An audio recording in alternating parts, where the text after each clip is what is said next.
하나님 말씀 함께 보십니다. 베드로전서 2장 19절 말씀부터입니다. 베드로전서 2장 19절로 25절 말씀 함께 보십니다. 주일마다 요한계시록의 7교회를 했었는데 이번 주하고 다음 주는 부활주일과 고난주간을 맞이해서 말씀을 조금 다른 데를 보려고 합니다. 베드로전서 2장 19절 말씀부터 25절까지 저하고 한 절씩 교독하십니다. 부당하게 고난을 받아도 하나님을 생각함으로 슬픔을 참으면 이는 아름다우나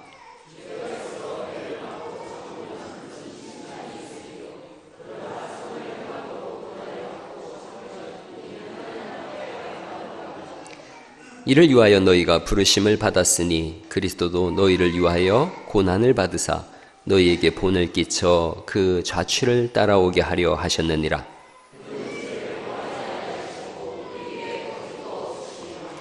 욕을 당하시되 맞대어 욕하지 아니하시고 고난을 당하시되 위협하지 아니하시고 오직 공의로 심판하시는 이에게 부탁하시며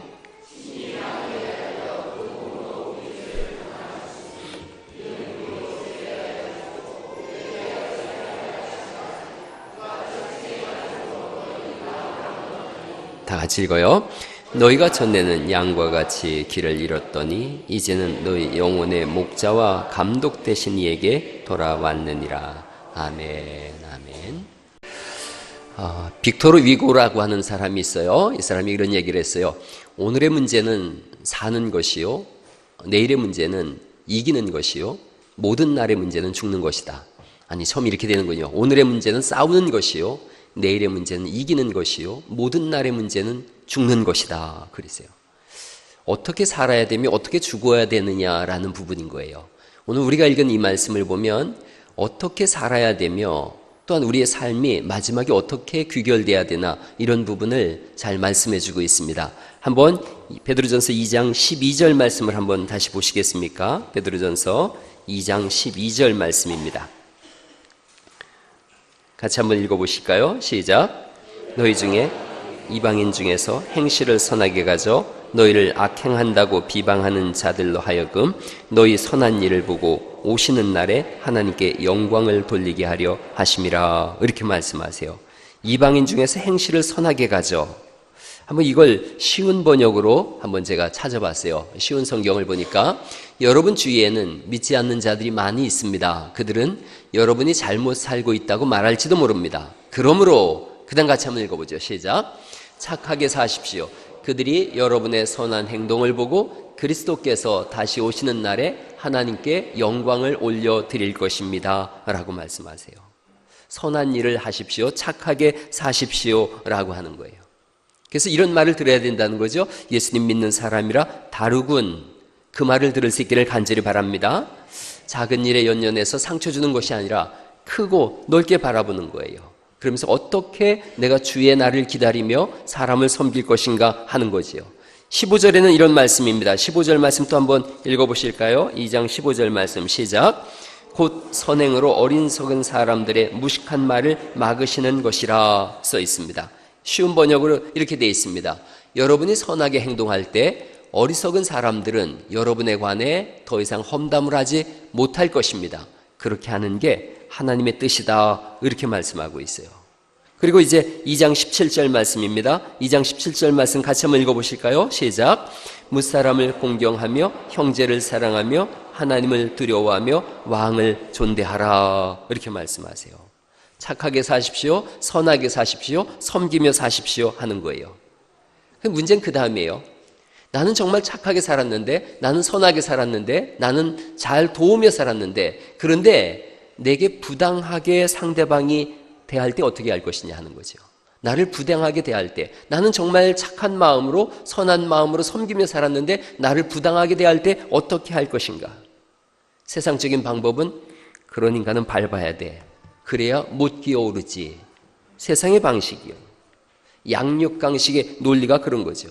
본때를 한번 보여줘야 돼. 자꾸 네가 착하게만 하니까 너를 호구로 하는 거야. 이게 세상의 방식이에요. 그런데 성경은 어떻게 말씀하시는지 볼까요? 2장 19절 말씀입니다. 2장 19절 말씀 읽어보실까요? 시작.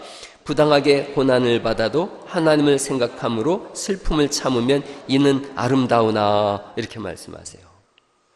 예수님은 밟아라 이렇게 말씀하지 않으시고 답이 아닌 것 같은데 우리가 살아온 세상에 답이 아니에요. 그래서 답답한 거예요.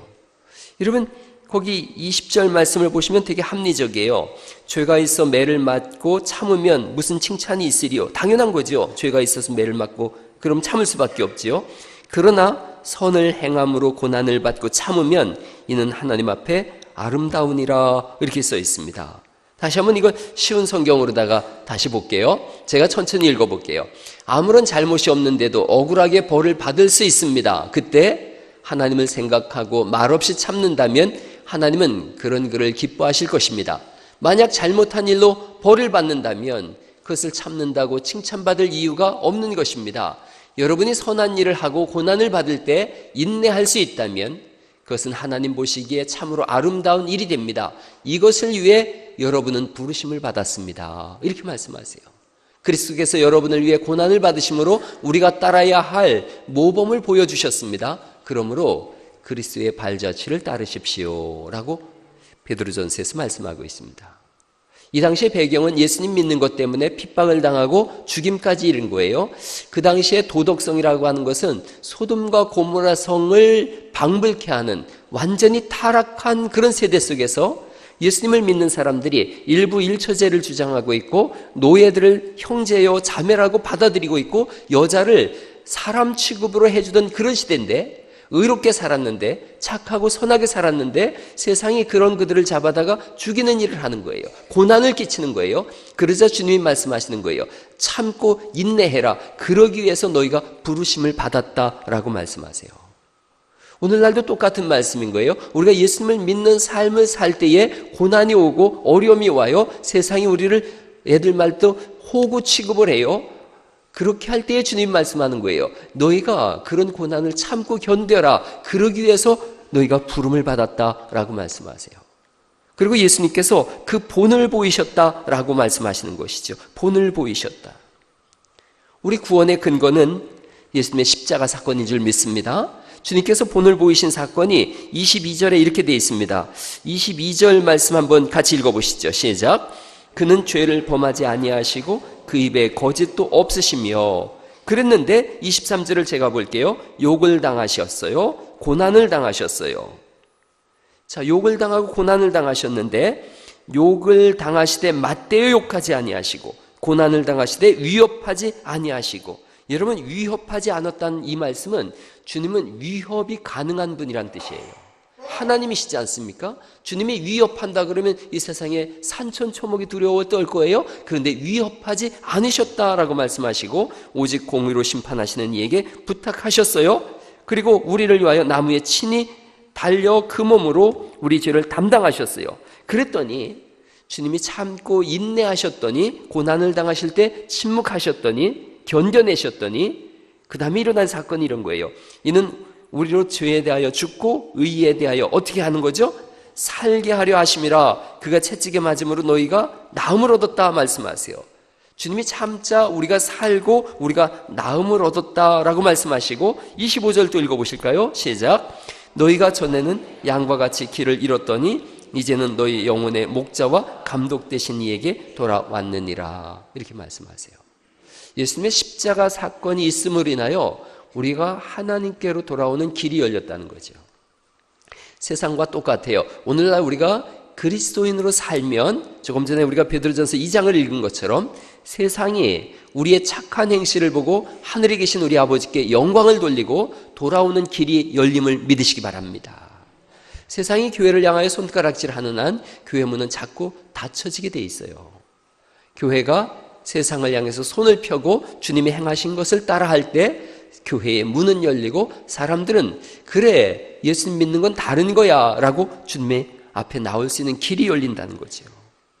여러분 한번 이사야서 53장에 있는 말씀인데 구약의 요한복음 3장 16절이다 이런 말씀을 써요. 이사야서 53장 5절에 있는 말씀이에요. 그가 찔림은 우리의 허물 때문이요 그가 상함은 우리의 죄악 때문이라. 그가 징계를 받음으로 우리는 평화를 누리고 그가 채찍에 맞음으로 우리는 나음을 받았도다. 우리는 다 양 같아서 그릇 행하여 각기 제 길로 갔거늘 여호와께서는 우리 모두의 죄악을 예수님에게 담당시키심으로 인하여 우리가 하나님 앞에 나올 수 있는 길이 열린 줄 믿습니다. 오늘날 그 일을 주님이 우리에게 하라고 하세요. 세상이 우리를 보고 하나님 앞에 나올 수 있는 길을 열어라 이렇게 말씀하세요. 오늘 고난주간이 시작되는 이 시점에 과연 예수님은 마지막 순간을 어떻게 보내셨을까를 가상치론을 통해서 여러분하고 우리 삶이 어떻게 살아야 되는지에 대한 지표를 함께 세워가려고 합니다. 예수님의 7마디, 예수님이 십자가에서 아무것도 행하실 수가 없었어요. 못 박혀 계셨으니까. 단지 7마디를 하셨는데 그것이 사실은 빅토르 위고의 한 말처럼 제가 오늘의 문제는 싸우는 거고 내일은 이기는 거라면 모든 날의 문제는 죽는 것인데 죄와 싸우고 죄를 이기고 하나님 앞에 우리의 삶을 어떻게 의지하고 의탁해야 하는가 이런 것들을 한 7마디를 통해서 한번 말씀을 드려보려고 합니다. 첫째입니다. 첫째, 누가복음 23장 34절에 있는 말씀인데 첫 번째는 용서하라는 겁니다. 용서하라. 누가복음 23장 34절 말씀을 같이 한번 읽어보실까요? 시작. 이에 예수께서 이르시되 아버지 저들을 사하여 주옵소서 자기들이 하는 것을 알지 못함이니이다. 예수님의 첫 마디는 용서예요. 예수님은 자신이 하신 것을 우리에게 요구하시거든요. 하나님의 은혜가 우리를 모든 죄에서 용서하셨어요. 주님이 우리를 용서하셨어요. 그러자 우리에게 동일하게 요구하세요. 너희도 용서해라 그러세요. 베드로는 예수님을 부인하고 저주까지 했어요. 자기가 사랑하던 제자는 예수님을 팔았어요. 사람들은 하나님의 아들이라고 조롱하면서 옷을 다 벗기고 십자가에 못 박고 침을 뱉으면서 모욕했어요. 그때 주님이 하신 말씀이에요. 용서해 주옵소서 하는 거예요. 저놈들 다 죽여버리자 그래 버렸다면 구원은 끝난 걸 거예요. 주님이 말씀하세요. 용서하여 주옵소서. 용서는 다른 말이 필요가 없어요. 그냥 용서할게 그러나 잊진 않을게 이런 말이 필요 없는 거예요. 용서는 그냥 용서로 끝나는 것인 줄 믿으시기 바랍니다. 그런 말이 있어요. 용서는 자기 자신에게 베푸는 가장 큰 선물이다. 용서하면 사실은 내가 살아요.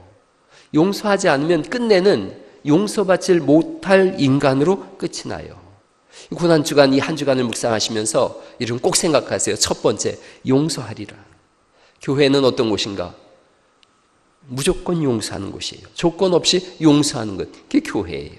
교회 안에서 용서의 은혜가 있기를 간절히 바랍니다. 주님의 첫 마디는 용서하라였어요. 두 번째는 구원으로 초청하라라는 겁니다. 구원으로 초청하라.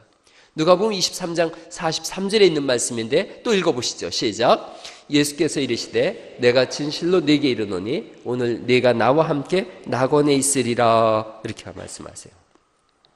이 사건은 우리가 잘 아는 말씀이에요. 예수님이 십자가에 달리셨어요. 아직 부활하신 것도 아니고 하늘이 캄캄해진 것도 아니고 무슨 지성소와 성소 사이를 가로막고 있던 휘장이 찢어진 것도 아니에요.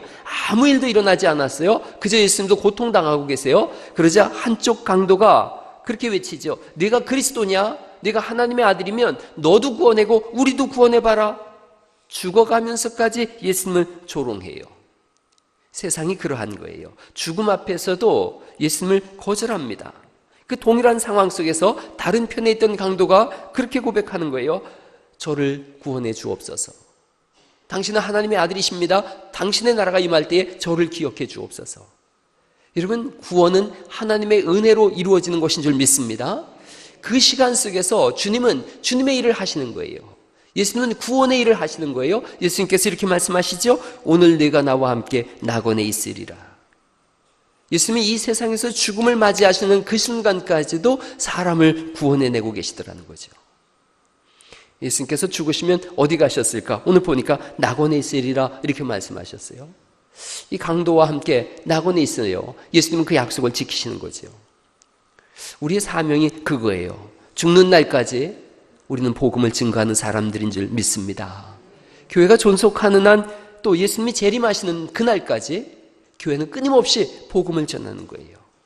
죽어가는 영혼들에게 예수 그리스도를 믿음으로 인하여 영생의 길이 있습니다라는 것을 외치는 일에 멈추지 않기를 간절히 바랍니다.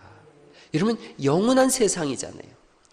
이 세상을 살면서도 우리가 얼마나 많은 것을 준비하는지 몰라요. 공부를 하기도 하고 직장을 다니기도 하고 집을 준비하기도 하고 건강검진을 하기도 하고 짧은 100년을 살면서도 한없이 준비하면서 하나님 나라를 위해서는 아무것도 준비하지 않아요.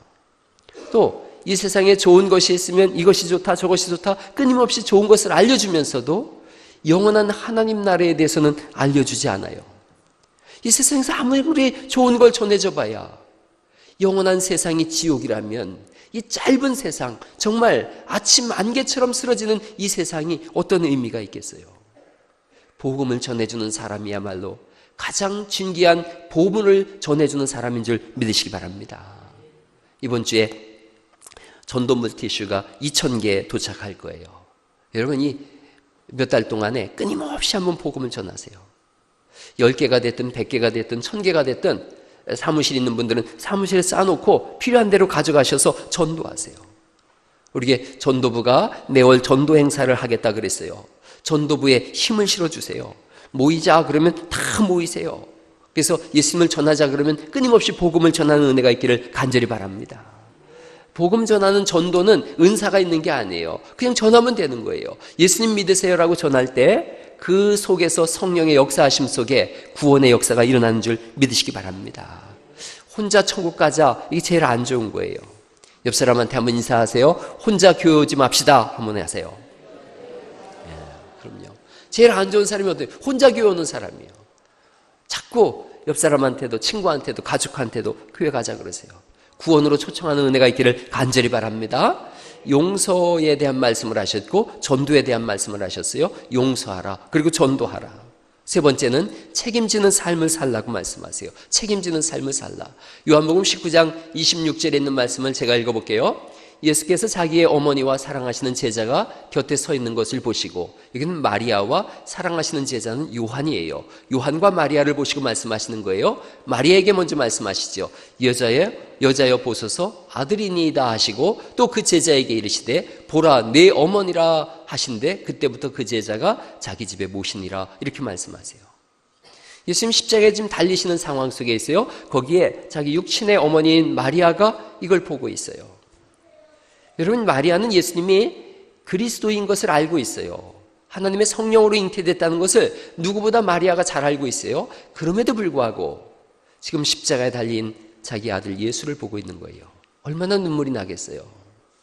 여러분, 그 가운데 도망갔던 제자 요한이 있어요. 그러자 예수님께서 그 십자가의 죽음 속에서도 지금 예수님이 그 요한에게 부탁하는 거예요. 너의 어머니로 오늘부터 섬겨라.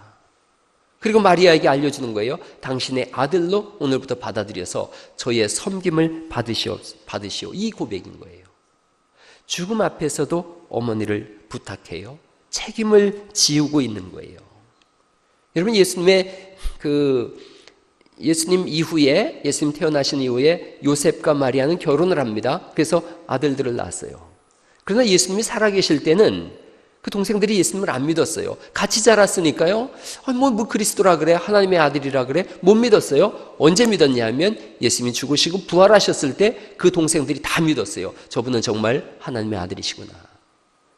여러분, 그러니까 예수님께서는 자기 육신의 동생들에게 그 어머니를 부탁한 게 아니라 믿음의 사람에게 그 어머니를 부탁한 거예요.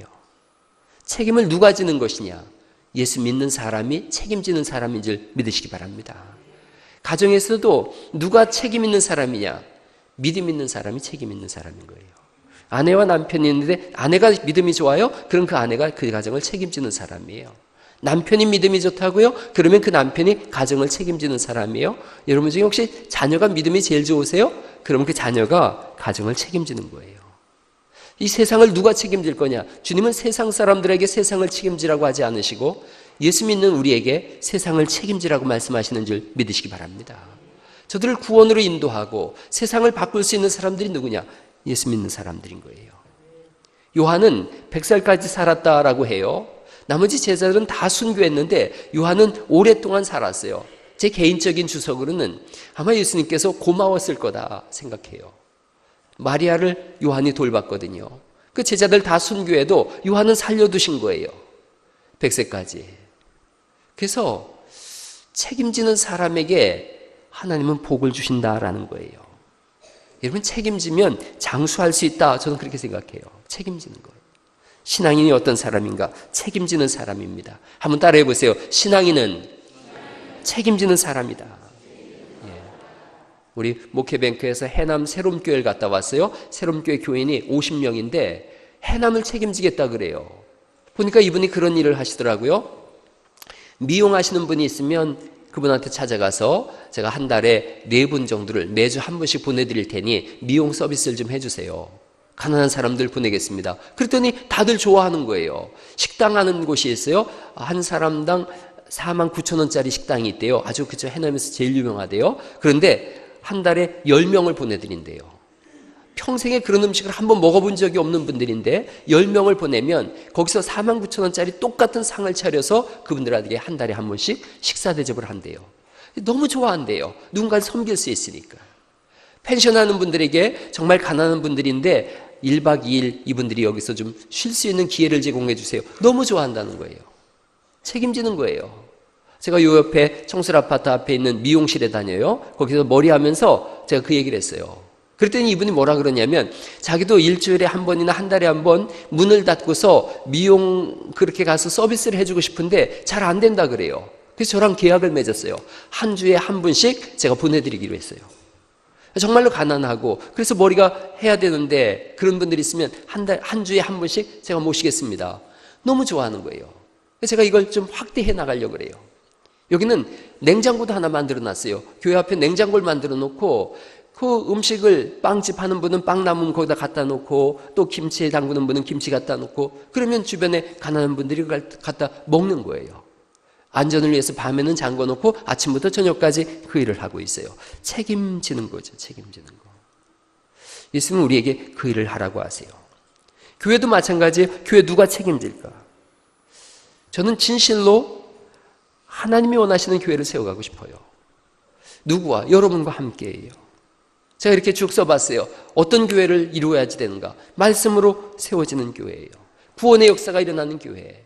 이기주의와 다툼과 분쟁이 없는 교회. 용서하고 용서받는 교회. 사랑으로 채워진 교회. 자신보다 남을 높이며 섬기는 교회. 그리고 네 번째, 그 마지막에 노란 글자 한번 읽어보실래요? 시작. 이것이 실제로 일어나는 교회. 구호가 외쳐지는 것이 아니라 그냥 그 늘 뭐 교회 가니까 그런 얘기 하는 거야. 이런 것이 아니라 실제로 일어나는 교회. 당회에서 회의를 할 때 세상의 방법과 방식이 아니라 성경을 펼쳐놓고 하나님의 방법이 뭘까요? 이걸 찾아가는 교회. 그렇게 교회와 가정과 세상을 진짜로 책임지는 교회. 여러분 함께 이 교회를 이뤄갈 수 있기를 간절히 바랍니다. 주님은 책임지라 그러세요. 네 번째는 회개하랍니다. 회개하라. 네 번째, 같이 한번 마태복음 27장에 있는 말씀 읽어보실까요? 시작.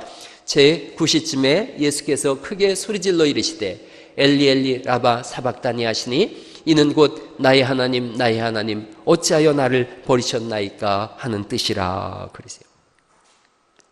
교회 가장 신비로운 교리 중에 하나가 삼위일체 교리예요. 삼위일체는 이런 뜻입니다. 체할 때는 본질이란 뜻이에요. 일체, 하나의 본질이란 뜻이에요. 하나님은 하나의 본질로 계시지만 삼위, 세 위격으로 계신다는 뜻이에요. 그래서 1위, 2위, 3위 하는데 그것이 1등, 2등, 3등이라는 뜻이 아니라 세 개의 위격으로 계신다. 그래서 성부 하나님, 성자 예수님, 성령 하나님으로 계세요. 삼위일체로 계세요. 이걸 다 이해할 수는 없어요. 그러나 모순이 아닌 신비의 영역이에요. 아무도 삼위일체에 대해서 이거다라고 주장할 수 있는, 이해할 수 있는 사람은 없어요. 그러나 적어도 이게 삼위일체가 아니다라는 것은 다 알고 있죠. 그런데 삼위일체 하나님, 한 분이신 하나님이신데 예수님께서 세상에 죄를 짊어지셨어요. 그러자 하나님과 분리되는 아픔을 경험하세요. 예수님께서 죄를 짊어지셨기 때문에 그렇습니다. 예수님께서 엘리 엘리 라마 사박다니 하고 몸부림치셨는데 이것은 시편 22편에 있는 말씀이에요. 육신의 고통 이전에 죄로 인하여 하나님으로부터 외면당하시는 분리의 고통이시죠. 죄는 모든 것을 갈라놓습니다. 하나님께서 가장 좋은 동산을 주셨어요. 기쁨의 동산이에요. 거기가 어디예요? 에덴 동산이에요. 죄가 들어왔어요. 그러자 하나님과 함께 할 수 없었던 거예요. 기쁨이 떠나갔어요. 기쁨에서 사라졌어요. 에덴 동산에서 쫓겨난 거예요. 죄는 다 분리시켜요. 하나님과 우리 사이를 뭐가 분리시켰는가? 죄로 분리되어졌죠. 예수님께서 말씀하시는 거예요. 회개하라라고 말씀하는 거예요. 회개라는 것이 뭐냐? 죄에서 떠난다라는 뜻이에요. 우리는 늘 범죄함으로 인하여 무너지고 쓰러지는 사람들이었는데 주님께서 말씀하세요. 이제 다시는 그 죄에 들어가서 개가 먹었던 것을 토하고 다시 먹는 것 같이 그런 죄를 범치 말라 하세요. 하나님이 가장 미워하시는 것이 뭐냐? 죄라고 성경이 말씀하세요. 죄악의 삶으로 돌아가지 않기를 간절히 바랍니다. 하나님과 우리 사이를 분리하고 은혜를 분리하는 것, 죄예요. 돌아오면 어떤 일이 일어나는가? 회개하면 어떤 일이 일어나는가? 주님이 치료하시고 회복시키시고 소생시키심을 믿으시기 바랍니다. 그게 회개한 자의 복이죠. 그런 찬송 여러분 아실 거예요. 죄악에 썩은 내 육신을 주님이 쓰시려 하네. 죽음의 덫에 걸려있는 몸 주님이 쓰시려 하냐. 그 다음에 이런 찬송이에요. 속죄하는 손 치유하시고 속죄하는 발 치유하셨네. 새 생명 얻은 이 몸 다하여 다 바쳐 주님께 영광 돌리리. 속죄했더니 치료하신대요. 회개했더니 치유하신대요. 그게 은혜예요. 한번 이 찬양 한번 같이 한번 불러보시죠. 죄악에 썩은 내 육신을. 죄악에 썩은 내 육신을 주님이 쓰시려 했네. 죽음의 덫에 걸려있는 몸 주님이 쓰시려 했네.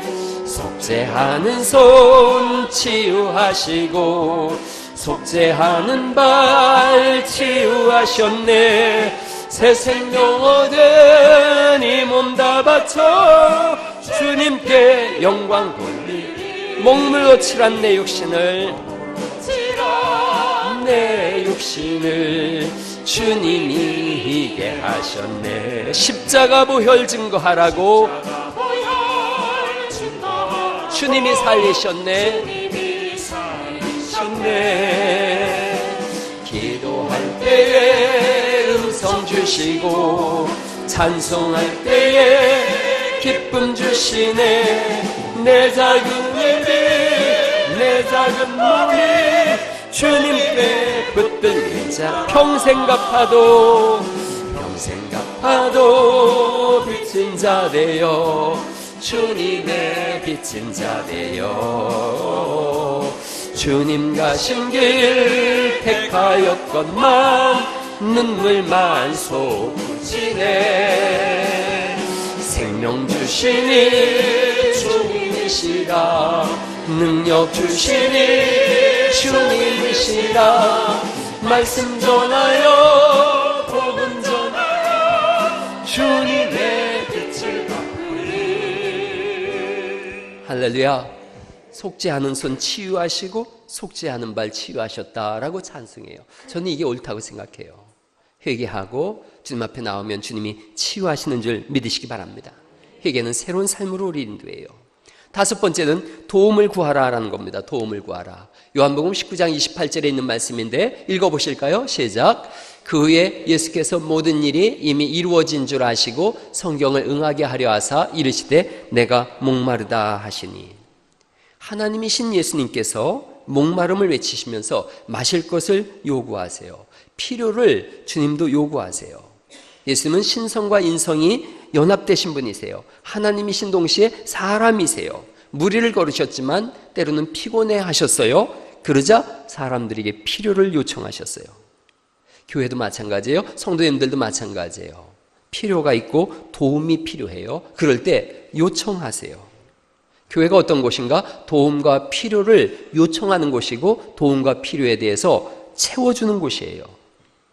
여러분, 목사에게 도움을 요구하는 거 불편한 거 아니에요. 당연한 거예요. 제일 안 좋은 말이 뭔지 아세요? 목사님 너무 바빠. 안 좋은 말이에요. 이런 얘기 들어보셨죠? 바쁜 아빠는 어떤 아빠래요? 나쁜 아빠래요. 마찬가지예요. 바쁜 목사, 나쁜 목사예요. 여러분, 저 하나도 안 바빠요. 여러분을 돕기 위해서 존재하는 사람이 누군가? 목사예요. 도움을 요청하면 그 길을 찾아요. 혼자 못 찾으면 장로님들하고 논의해요. 장로님들하고도 논의해서 답이 안 나와요. 온 교회에 요청해요. 혼자는 못해도 함께는 도움을 줄 수 있는 줄 믿으시기 바랍니다. 그 일을 하는 거예요. 교회가 그 일을 하는 거예요. 여러분 이 교회 다니시면서 헌신하고 충성하고 물질도 드리고 모든 걸 다 하면서 정작 도움이 필요할 땐 미안해서 도움을 요청하지 못한다. 그런다면 뭔가 좀 잘못 생각하는 거예요. 교회는 돕기 위해서 준비된 곳이에요. 도움을 마음껏 요청하세요. 제 개인적으로 제가 하나님 앞에서 결정 본 거 있었어요. 오래전에 기도해달라고 하면 어디든 가겠다. 서울도 가겠다. 지난번 제가 일본 갔다 왔어요. 집회도 있었지만 제가 아는 일본인 한 분이 암에 걸려서 죽어간다 그러면서 보고 싶다 그래요. 가서 기도해드렸어요. 여러분 기도하면 이상하게 잘 낫더라고요. 제가 이상하다는 표현은 제가 믿음이 적은 거예요. 저는 여러분의 목사예요. 교회에 도움을 요청하시기 바랍니다. 우리 교회는 듣고 도울 준비가 되어져 있습니다. 도움을 주님도 필요를 요구하시는걸요. 도움을 요청하세요. 필요할 때 요구하세요. 그래서 교회는 힘써 돕는 거예요. 자, 여섯 번째입니다. 여섯 번째, 주님은 멈추지 말라는 거죠. 요한복음 19장 30절 말씀 또 읽어볼까요? 시작. 예수께서 신포도주를 받으신 후에 이르시되 다 이루었다 하시고 머리를 숙이니 영혼이 떠나가시니라. 이렇게 말씀하세요. 다 이루었다는 것은 값을 다 치루었다는 거예요. 사역을 완성하셨다는 거예요. 승리의 선언이에요. 인생의 일을 어떻게 시작하셨는지 모르지만 마무리하고 완성하는 게 중요해요. 예수님이 이 땅에 오실 때 죽을 것을 염두에 두고 그 일을 위해서 이 땅에 오셨어요. 내가 구원하기 위해서, 너희를 구원하기 위해서 내가 죽겠다. 그리고 십자가에서 정말로 죽으심으로 인하여 사역을 완성하셨어요. 사역의 마지막은 처참한 고통과 죽음이었지만 물러서지 않았어요. 신앙은 끝까지 가는 마라톤 경기인 줄 믿으시기 바랍니다. 신앙은 멈추는 것이 아니에요. 50m 단거리로 알고서 열심히 뛰다가 멈추는 사람이 있어요. 조금 뛰다가 힘들다 그러고 멈춰요. 아니에요. 신앙은 평생을 달려가는 거예요. 마라톤은 그 처음 뛴 보폭으로 끝까지 달려갈 때 흔들림 없이 뛸 때 완주할 수 있다 그래요. 우린 신앙의 마라톤을 하는 사람이에요. 여러분 냄비 신앙도 있어요. 냄비 신앙. 저 양은 냄비 저거 아시죠? 뜨겁다가 차갑다가 변덕이 죽 끓 듯 한다 그러고 뛰다가 멈추다가 믿다가 안 믿다가 멈추지 마세요. 포기하지 마세요. 주님이 함께 뛰는 경주인 줄 믿으시기 바랍니다. 시작은 위대하였으나 나중은 미약하다. 이거 잘못 산 거예요. 신앙은 처음부터 끝까지 그 걸음 그대로 그 열심으로 달려가는 것인 줄 믿습니다. 우보천리란 말이 있어요. 우보천리. 저 사람은 우보만리라고 썼더라고요. 깊고 느리게 걷는 거예요. 그러나 끝까지 가는 거예요. 서두르지 않지만 멈추지 않는 거죠. 큰 믿음으로, 넓은 가슴으로, 긴 안목으로, 뜨거운 사랑으로 변함없이 담대하게 그렇게 달려가는 은혜가 있기를 간절히 바랍니다. 처음처럼 끝까지 달려가는 사람. 이거 한번 옆 사람하고 얘기해 보세요. 신앙의 경주에서 나는 멈추지 않겠습니다. 끝까지 달려가세요. 여기 우리 학생들이 있는데 언제 제일 많이 흔들리나? 대학교 가서 제일 많이 흔들려요. 대학에 가서 서클에 들고 친구들과 술 한잔 마시고 주의를 빼먹고 그러다 보면 신앙이 반토막 나고 멈추게 되어져요. 아니에요. 주님 말씀하세요. 끝까지 그 걸음으로 걸어라라고 말씀하세요. 마지막 일곱 번째로 하나님만 의지하라는 거예요. 하나님만 의지하라. 누가복음 23장 46절 말씀 읽어볼까요? 시작. 예수께서 큰 소리를 불러 이르시되 아버지 내 영혼을 아버지 손에 부탁하나이다. 하고 이 말씀을 마치신 후에 숨지시니라. 이렇게 되어 있어요. 예수님께서도 하나님께 모든 걸 의지하세요. 삼위일체 하나님이라고 말씀하셨잖아요. 죽음의 순간에 죽고 부활의 사역은 하나님의 역사예요. 모든 것을 맡기세요. 늘 부활을 선포하셨어요. 그리고 하나님께 이 모든 것을 맡기세요. 예수님께서 다시 오신다, 재림하신다, 강림의 사건의 날짜까지도 하나님께 맡기세요. 여러분 인생은 마지막이 뭐냐? 하나님께 맡기는 거예요. 사라지고 썩어지고 없어질 것 의지하는 사람, 미련한 사람이에요. 영원하고 썩지 않고 쇠하지 않고 멸하지 않는 하나님 나라를 주시는 분은 하나님인 줄 믿습니다. 날마다 그래서 신앙은 하나님을 의지하는 거예요. 하나님을 의지하면 하나님이 책임지시는 줄 믿으시기 바랍니다. 하나님만 바라보세요. 하나님을 의지하세요. 저는 설교 후에 찬송 부르고 기도 시간을 우리가 갖고 있죠. 몇 해 전에 하나님께서 자꾸 마음속에 기도해라. 그럼 내가 고칠게 그러셨어요. 아픈 분들을 위해서 기도해요. 기도하면 제가 경험하는 거예요. 하나님이 치유하세요. 이런 많은 분들을 치료하셨어요. 일본에 가서도 그랬고. 손을 얹고 기도하면 하나님이 고치시더라고요. 이유는 한 가지예요. 하나님만 의지하기 때문에 그래요. 제가 할 수 있는 일이 하나도 없음을 제가 잘 알고 있어요. 손을 얹는 이유는 여러분 그런 거예요. 하나님 지금 일하신다라고 하는 외적인 표현일 뿐이에요. 목사님 기도하면 다 낫습니다. 저는 맞다고 생각해요. 하나님만 제가 철저히 의지하기 때문에 그래요. 제가 손을 얹을 때 막 안차를 하고 뭐 주물르고 이런 거 없어요. 살짝 돼요. 살짝 돼요. 하나님이 일해 주세요. 하나님이 일해 주세요. 내가 할 수 있는 게 하나도 없잖아요. 설교 쓸 때 하나님을 의지합니다. 처음부터 끝까지 하나님 생각하고 설교를 써요. 목회를 할 때 처음부터 끝까지 하나님만 의지한다고 해요. 하나님이 교회의 주인이시기 때문에 그래요. 오늘 여러분도 동일하게 결심하세요. 하나님만 의지하겠습니다. 결단하고 결심한다면 하나님이 치유하시고 소생케 하시고 회복시켜 주셔서 하나님의 일을 감당하게 하실 줄 믿으시기 바랍니다. 오늘의 문제는 싸우는 거예요. 내일의 문제는 이기는 거예요. 영혼의 문제는 죽는 거예요. 모든 날의 문제는 죽는 거예요. 어떻게 싸우며 어떻게 이기며 어떻게 죽을 것인가. 그걸 정리해야 돼요. 7가지를 말씀드렸어요. 이렇게 들어봐야 하나도 안 남죠. 그래서 마지막 정리를 한번 보세요. 7가지를 이렇게 말씀드렸어요. 타인을 향한 결단이에요. 다른 사람을 향해서 어떻게 할 것인가. 용서하라, 구원으로 초청하라, 책임지는 삶을 살라.